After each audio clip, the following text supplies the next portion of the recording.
सुनता है। हालेलुया। अब आज मैं आपको एक बात बताना चाहता हूं कि कई बार परमेश्वर प्रार्थनाओं को नहीं सुनता है। उसकी क्या वजह होती है? क्योंकि हमारी प्रार्थना ना उद्देश्यपूर्ण तरीके से नहीं होती है। कई बार हम जब प्रार्थना करते हैं ना तो उसमें कोई निशाना नहीं होता है। कहने का मतलब उसमें कोई दिशा नहीं होती है, उसमें कोई इंटेंशनल चीज़ नहीं है। आप प्रार्थना कर रहे हो लेकिन आप इंटेंशनल तरीके से, उद्देश्यपूर्ण तरीके से प्रार्थना नहीं कर रहे हो, इसलिए आपकी प्रार्थना नहीं सुनी जाती है। अब जो मैंने शब्द यूज़ किया इंटेंशनल, हिंदी में उद्देश्यपूर्ण प्रार्थना। तो उद्देश्यपूर्ण प्रार्थना क्या है मैं बताता हूँ, सुनो। उद्देश्यपूर्ण प्रार्थना का अर्थ है कि हम केवल बहुत सारे शब्द ना बोलें। जब बहुत से विश्वासी ये सुनते हैं कि उद्देश्यपूर्ण प्रार्थना करो तो वो सोचते हैं कि इसका अर्थ है प्रार्थना की एक सूची बनाना, विशेष विषयों के लिए प्रार्थना करना और प्रार्थना को अलग अलग बिंदुओं में व्यवस्थित करना, पॉइंट वाइज उसको सजाना। जब इंटेंशनल यानी कहूँ कि उद्देश्यपूर्ण तरीके से प्रार्थना करो तो वो सोचते हैं, सबसे पहले उनके दिमाग में आता है प्रार्थना की एक सूची बनाना, विशेष विषयों के लिए प्रार्थना करना और प्रार्थना को अलग अलग बिंदुओं में व्यवस्थित करना। ऐसा वो सोचते हैं। यद्यपि ये चीज़ उपयोगी है, प्रार्थना की सूची बनाना, विशेष विषयों के लिए प्रार्थना करना और प्रार्थना को अलग अलग बिंदुओं में व्यवस्थित करना, ये उपयोगी है, परंतु बाइबल के अनुसार उद्देश्यपूर्ण प्रार्थना इससे कहीं अधिक गहरी है। क्या है वो उद्देश्यपूर्ण प्रार्थना? बाइबल के अनुसार इंटेंशनल प्रेयर इन सारी बातों से भी और अधिक गहरा है। आप प्रार्थना विषयों की सूची बनाएं, बहुत अच्छा है। आप जो है विशेष विषयों के लिए प्रार्थना करें, बहुत अच्छा है। आप प्रार्थना निवेदनों को बिंदुओं में व्यवस्थित करें, बहुत अच्छा है। लेकिन बाइबल इससे भी गहरा बताती है कि उद्देश्यपूर्ण प्रार्थना क्या है, इंटेंशनल प्रेयर क्या है। देखो, प्रश्न ये है, वास्तविक प्रश्न ये है कि आपकी प्रार्थना को कौन निर्देशित कर रहा है। आप जब प्रार्थना कर रहे हो तो कौन सी चीज आपको प्रार्थना करने के लिए दिशा दे रही है, निर्देशित कर रही है? क्या परमेश्वर का बोझ आपको निर्देशित कर रहा है या मनुष्य की इच्छाएं आपको निर्देशित कर रही हैं? जब आप प्रार्थना करते हो तो कौन सी चीज आपको निर्देशित कर रही है, परमेश्वर का उद्देश्य या मनुष्य की इच्छा? ये वास्तविक सवाल है। अपने आप से पूछो जब भी आप प्रार्थना करते हो कि मैं क्यों प्रार्थना कर रहा हूं, ये बोझ किसने मेरे अंदर डाला है। तो उद्देश्यपूर्ण प्रार्थना क्या होती है? सबसे पहले उद्देश्यपूर्ण प्रार्थना की दिशा होती है। क्या होती है? एक इंटेंशनल प्रेयर हमेशा दिशा उसमें होती है। बहुत से लोग कैसे प्रार्थना करते हैं, सुनो। वो प्रार्थना करते हैं, हे परमेश्वर सबको आशीष दे, सबकी सहायता कर, सबका अच्छा कर। हालेलुया। इसमें कोई बुराई नहीं है, लेकिन ये बहुत ही सामान्य है, ये जनरल है। हालेलुया। ये बहुत ही सामान्य हो गई प्रार्थना कि प्रभु सबको आशीष दे, सबकी सहायता कर, सब अच्छा कर। और इसमें ये बहुत सामान्य है, इसमें कोई दिशा नहीं है, इसमें कोई उद्देश्य नहीं है और इसमें कोई बोझ भी नहीं है। जबकि उद्देश्यपूर्ण प्रार्थना कैसी दिखती है, कैसी सुनाई देती है? उद्देश्यपूर्ण प्रार्थना ऐसे होती है, पिता इस निर्णय के लिए मुझे बुद्धि दे। दिशा आ गई। आप के अंदर एक दिशा है कि मैं प्रार्थना कर रहा हूं बुद्धि के लिए, और इस स्पेसिफिक बात के लिए जो जिसमें मुझे बुद्धि नहीं है, मेरे को समझ में नहीं आ रहा है, तो मैं प्रार्थना करता हूं, हे पिता मुझे इस संबंध में, इस निर्णय को करने में, लेने में बुद्धि दे। और दूसरा, प्रभु मुझे इस व्यक्ति को क्षमा करने में सहायता कर। मैं क्षमा करता हूं, ये बिना दिशा की प्रार्थना है। लेकिन आप किसको क्षमा कर रहे हो, वो स्पेसिफाई होना चाहिए आपकी प्रार्थना में। तीसरा, इस परीक्षा में मेरा विश्वास दृढ़ कर। मेरा विश्वास दृढ़ कर नहीं, बल्कि क्यों आपका विश्वास दृढ़ करना चाहते हो आप, वो मेंशन होना चाहिए। आपको ऐसे भी प्रार्थना करनी चाहिए, हे परमेश्वर इस नगर में, इस जगह में सुसमाचार सुनाने के लिए द्वार को खोल। ये जरूर अच्छा है कि आप कहते हो कि मुझे सुसमाचार प्रचारक बनाओ, लेकिन जब आप किसी जगह पे हो तो आप एक दिशा सहित प्रार्थना कर सकते हो। पता आपको, उद्देश्यपूर्ण प्रार्थना प्रार्थना करने से पहले शुरू होती है। हालेलुया। कैसे, बताता हूं। अधिकांश लोग सोचते हैं कि प्रार्थना तब शुरू होती है जब हम बोलना आरंभ करते हैं, लेकिन ऐसा नहीं है। परमेश्वर के वचन के अनुसार प्रार्थना अक्सर शब्दों से पहले शुरू होती है, जब परमेश्वर किसी बात का बोझ आपके हृदय में डालता है। प्रार्थना, उद्देश्यपूर्ण प्रार्थना शब्दों से बहुत पहले शुरू हो जाती है। प्रार्थना करने से, बोलने से पहले ही उद्देश्यपूर्ण प्रार्थना आपके अंदर शुरू हो जाती है, और यह तब शुरू हो जाती है जब परमेश्वर किसी विषय के लिए आपके अंदर बोझ डालता है। उदाहरण के लिए नहम्या अध्याय 1 वचन 3 से 4 में आप पढ़ेंगे कि जब नहम्या ने यरूशलेम की दशा के बारे में सुना तो क्या हुआ, वो बैठकर रोने लगा। कई दिन तक विलाप करता रहा, उपवास रखा उसने, और स्वर्ग के परमेश्वर की दुहाई देता रहा। देखो, उन्होंने मुझसे कहा, जो बचे हुए लोग बंधुआई से छूटकर उस प्रांत में रहते हैं वे बड़ी दुर्दशा में पड़े हैं। उनकी निंदा होती है, क्योंकि यरूशलेम की शहरपनाह टूटी हुई है और उसके फाटक जले हुए हैं। देखिएगा आगे, ये बातें सुनते ही मैं बैठकर रोने लगा, कितने दिन तक विलाप करता रहा और स्वर्ग के परमेश्वर के सम्मुख उपवास करता और प्रार्थना करता रहा। अब आप यहाँ पे ध्यान दो कि क्रम क्या है। क्रम यानी क्या बोलेंगे, क्रम, ऑर्डर। प्रार्थना का ऑर्डर क्या है, क्रम देखो क्या है। सबसे पहले उसने परिस्थिति को देखा, दूसरा उसका हृदय प्रभावित हुआ, तीसरा उसके भीतर एक बोझ उत्पन्न हुआ, और चौथा उसके बाद प्रार्थना आई। समझे आप? यहां पर मैं ये समझाना चाहता हूं कि इसके पहले मैं प्रार्थना करूंगा जाके शब्द रूप में, उस शब्द रूप में प्रार्थना करने से पहले इंटेंशनल प्रेयर ये है कि वो बहुत पहले परमेश्वर के द्वारा आपके हृदय में डाले गए बोझ के पश्चात शुरू हो जाती है। परमेश्वर बोझ डालता है। आप किसी चीज को देखते हो, कुछ गड़बड़ हो रही है, आप अपने देश की दशा देखते हो, आप जो है सरकारी चीज़ों की बिगड़े हालात देखते हो, आप अन्याय होते हुए किसी के साथ देखते हो, आप खुद अपनी आत्मिक स्थिति पर झांकते हो, आप दूसरे की आत्मिक स्थिति पर झांकते हो, आप अपनी सेविकाई को दूसरी सेविकाइयों से तुलना करते हो, आपके अंदर बोझ आ जाता है, और वो बोझ के साथ जब आप प्रार्थना करते हो तो उसे कहते हैं इंटेंशनल प्रेयर, यानी वो उद्देश्य आ गया। आप अब दिशा विहीन होकर प्रार्थना नहीं कर रहे, बेनिशाने नहीं दौड़ रहे हो, बल्कि निशाने पर दौड़ रहे हो। ऐसी प्रार्थना को परमेश्वर जवाब देता है। हालेलुया।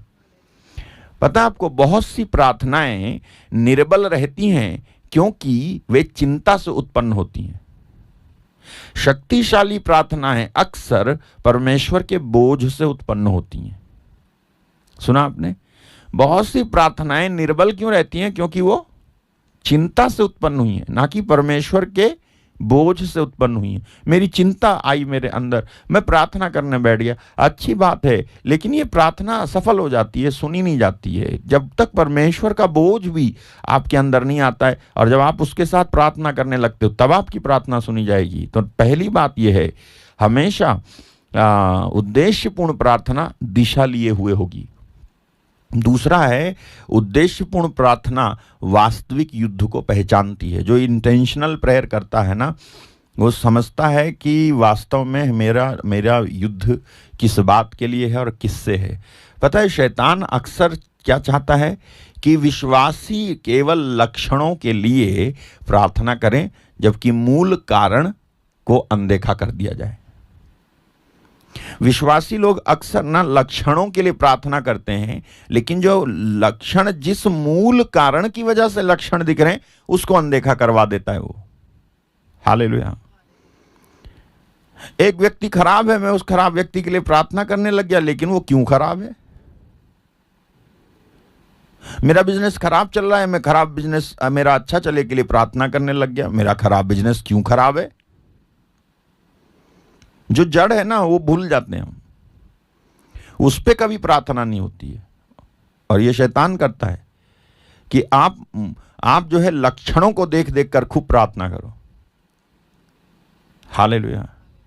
जैसे कोविड था जब, तो जब इधर मरे उधर मरे सब, तो क्या प्रार्थना हो रही थी? बच जाएं, सब बच जाएं, सब बच जाएं। लेकिन वो मर क्यों रहे थे? उस पे कोई प्रार्थना नहीं कर रहा था। उसके पीछे वजह क्या थी? उसके पीछे शुरुआत कहां से हुई? उस चीज को कोई जो है श्रापित नहीं कर रहा है, कोई कैंसिल नहीं कर रहा है। हे प्रभु सारी डेथ रुक जाए, सब मरना बंद हो जाए। तो ये उद्देश्यपूर्ण प्रार्थना नहीं है। हालेलुया। उद्देश्यपूर्ण प्रार्थना में कारणों को अनदेखा नहीं किया जाता है। इसमें जो मुझे असुविधाजनक लगे उसे हटा दीजिए, इस तरह से नहीं किया जाता है, बल्कि पूछा जाता है। भले ही असुविधाजनक लग रहा है, लेकिन पूछा जाता है कि परमेश्वर ये इतना असुविधाजनक क्यों है, कारण बताओ मेरे को। तब उस कारण पे जब आप प्रार्थना करोगे तब जाकर परमेश्वर सुनेगा। तो आप क्या प्रार्थना कर रहे हो? उद्देश्यपूर्ण प्रार्थना कर रहे हो। ठीक है। यीशु ने यहां पर उद्देश्यपूर्ण प्रार्थना में एक और खास बात होती है, और वो है क्लैरिटी, स्पष्टता। यीशु मसीह के बारे में मैं आपको लूका 22:42 से एक उदाहरण देता हूं। गतसमनी की वाटिका में यीशु मसीह ने प्रार्थना की, और आप 22:42 में पढ़ेंगे उन्होंने क्या प्रार्थना की। प्रार्थना की, हे पिता यदि तू चाहे इस कटोरे को मेरे पास से हटा ले, तो भी मेरी नहीं परंतु तेरी ही इच्छा पूरी हो। यहाँ यीशु ने स्पष्ट किया कि समस्या क्या है, दूसरा उनकी इच्छा क्या है, तीसरा अंत में परमेश्वर की इच्छा के प्रति समर्पण उन्होंने कर दिया। यही उद्देश्यपूर्ण प्रार्थना है। समझ में आया आपको? यीशु मसीह ने स्पष्ट किया कि समस्या क्या है। यीशु मसीह ने उनकी इच्छा को प्रकट किया कि उनकी इच्छा में क्या है, और तीसरा उन्होंने ये पहचाना कि परमेश्वर की इच्छा है कि मैं दुख उठाऊं और इस तरह से महिमा में पहुंचूं, और वहां उन्होंने समर्पण कर दिया। यही उद्देश्यपूर्ण प्रार्थना है। हालेलुया। नेहम्या का फिर से उदाहरण देना पड़ेगा मुझे स्पष्टता के मामले में। नेहम्या ने एक स्पष्ट उद्देश्य के साथ प्रार्थना की। देखो नेहम्या 1:11 में लिखा है कि राजा के सामने जाने से पहले यह नेहम्या ने एक विशेष विषय के लिए प्रार्थना की थी। देखो, हे प्रभु विनती यह है कि तू अपने दास की प्रार्थना पर, अपने उन दासों की प्रार्थना पर जो तेरे नाम का भय मानना चाहते हैं, कान लगा, और आज अपने दास का काम सफल कर, और उस पुरुष को उस पर दयालु कर। मैं तो राजा का पियाऊ था। यहाँ क्या लिखा है कि ये नेहम्या राजा के सामने यरूशलेम की दीवार बनाने की अनुमति लेने के लिए जाने वाला था। तो वो राजा के लिए प्रार्थना करता है और अपने लिए प्रार्थना करता है। वो यूं ही नहीं चला गया कि एक राजा के सामने जाकर निवेदन रख दे। उस राजा के सामने निवेदन रखने से पहले वो राजाओं के राजा के सामने निवेदन रखता है। ये उद्देश्यपूर्ण प्रार्थना है। एक स्पष्टता है। क्या प्रार्थना कर रहा है आप देखो। उसे क्या चाहिए था? नंबर 1, किससे चाहिए था? नंबर 2, क्यों चाहिए था? नंबर 3, क्या प्रार्थना कर रहा है? उसे किससे चाहिए था, क्यों चाहिए था, और क्या चाहिए था। इस बात के लिए वो इसमें प्रार्थना कर रहा है परमेश्वर से। देख लो, विनती ये है कि तू अपने दास की प्रार्थना पर और अपने उन दासों की प्रार्थना पर जो तेरे नाम का भय मानना चाहते हैं, कान लगा, और आज अपने दास का काम सफल कर, और उस पुरुष को, किसको? राजा को दयालु कर। हालेलुया। तो प्रार्थना, एक उद्देश्यपूर्ण प्रार्थना में हमेशा पहली चीज क्या होती है? दिशा होती है। दूसरी चीज क्या होती है? क्लैरिटी होती है, स्पष्टता होती है जब प्रार्थना करते हैं तो। हालेलुया। और तीसरी चीज क्या होती है? उसमें प्रार्थना बिंदु होते हैं, प्रेयर पॉइंट्स होते हैं। ऐसा नहीं है नहीं होते हैं। तो प्रार्थना बिंदु का अर्थ केवल इतना है कि हम किसी विशेष विषय पर परमेश्वर के साथ सहमति में प्रार्थना करते हैं। उदाहरण के लिए बुद्धि के लिए प्रार्थना, याकूब 1:5। दूसरा, सुसमाचार के लिए खुले द्वार के लिए प्रार्थना, ये देखो, बुद्धि के लिए प्रार्थना। तो प्रेयर पॉइंट्स मतलब मैं परमेश्वर के वचन की सहमति में और जो रिवील्ड विल है, जो प्रकट इच्छा है उसकी, उस इच्छा के अनुसार प्रार्थना करता हूँ और उस बोझ के साथ प्रार्थना करता हूँ जो बोझ मेरे अंदर पवित्र आत्मा ने या किसी बात को मैंने देखा डाला है, और मैं उस बोझ के साथ आता हूँ, प्रार्थना करता हूँ। परमेश्वर ऐसी प्रार्थनाओं को सुनता है। तो पहला है बुद्धि के लिए प्रार्थना और दूसरा है सुसमाचार के लिए खुले द्वार के लिए प्रार्थना। कोलोसी 4:3 यहाँ लिखा है, हमारे लिए भी प्रार्थना करते रहो। इसके साथ ही साथ हमारे लिए भी प्रार्थना करते रहो कि परमेश्वर हमारे लिए वचन सुनाने का ऐसा द्वार खोल दे कि हम मसीह के उस भेद का वर्णन कर सकें जिसके कारण मैं कैद में हूं। तीसरा है आत्मिक सामर्थ्य के लिए प्रार्थना। एफेसियों का पत्र 3:16 कि वो अपनी आत्मा के द्वारा तुम्हें सामर्थ्य दे। तो ये सभी बाइबल आधारित प्रार्थना बिंदु हैं। तो बाइबल आधारित प्रार्थना बिंदु हमेशा ढूंढें। हैं, प्रेयर पॉइंट्स होंगे, कई लोग देते हैं, लेकिन उसको वचन से हम हमेशा जो है बांधें। हालेलुया। उद्देश्यपूर्ण प्रार्थना परमेश्वर को नियंत्रित करने का प्रयास नहीं है। कुछ लोग सोचते हैं कि यदि मेरे पास बहुत सारे प्रार्थना बिंदु होंगे तब परमेश्वर को उत्तर देना ही पड़ेगा। ये बाइबल के अनुसार नहीं है। पता है, प्रार्थना बिंदु परमेश्वर को मजबूर नहीं करते हैं, वो हमें परमेश्वर की इच्छा के साथ जोड़ते हैं। Right, hallelujah. पहला यूहन्ना 5:14 कहता है, यदि हम उसकी इच्छा के अनुसार कुछ मांगते हैं तो वो हमारी सुनता है। शक्ति सूची में नहीं है, बल्कि शक्ति परमेश्वर की इच्छा के अनुसार प्रार्थना करने में है। सुना आपने? वो खूब सारी लंबी सूची ले आए, बोले अब परमेश्वर को सुनना पड़ेगा, और वो खूब सारी बातें बोल करके, और बोझ नहीं है कहीं से कहीं तक। हालेलुया। बोझ नहीं है, दर्द नहीं है आपके अंदर। वह बड़ी सी लंबी सी सूची ले आए, वो प्रार्थना करके mentally you are satisfied that you prayed. आपको लगता है आपने प्रार्थना की, लंबी सूची लाए थे और आप प्रेयर पॉइंट्स बना करके लाए। ये सब अच्छी चीज है, लेकिन बिना बोझ के क्या अच्छा? पवित्र आत्मा आपको उसके लिए बोझ नहीं दे रहा है। उद्देश्यपूर्ण प्रार्थना करने का एक उदाहरण आपको प्रेरितों के काम 4:29 में मिलेगा। वहां क्या है कि जब सताव आया तो उन्होंने ये नहीं कहा कि प्रभु सारी समस्या हटा दे, बल्कि उन्होंने क्या प्रार्थना की? 4:29 में है प्रेरित, यहां लिखा है, अब हे प्रभु उनकी धमकियों को देख और अपने दासों को यह वरदान दे कि तेरा वचन बड़े हियाव से सुनाए। बस ध्यान दें, वो ये प्रार्थना नहीं कर रहे कि विरोध हटा दे, बल्कि वो ये प्रार्थना कर रहे हैं हमें साहस दे। ये उद्देश्यपूर्ण प्रार्थना है। हालेलुया। अगर वो विरोध हटा दे की प्रार्थना करते तो वो उद्देश्य जो था कि वचन सुनाएं, उससे भटक जाते। वो विरोध हटा दे की प्रार्थना नहीं कर रहे, बल्कि ऐसा नहीं है विरोध हट जाए कि प्रार्थना नहीं करनी चाहिए, करो, लेकिन उद्देश्य मत भूलो। उद्देश्य क्या है? परमेश्वर का वचन सुनाया जाए। लेकिन उसके लिए क्या चाहिए? विरोध हट जाए नहीं, विरोध में भी हमको हियाव दे, हिम्मत दे कि सुनाए। हालेलुया। तो इस बात को उद्देश्यपूर्ण प्रार्थना करना कहा जाता है। हालेलुया।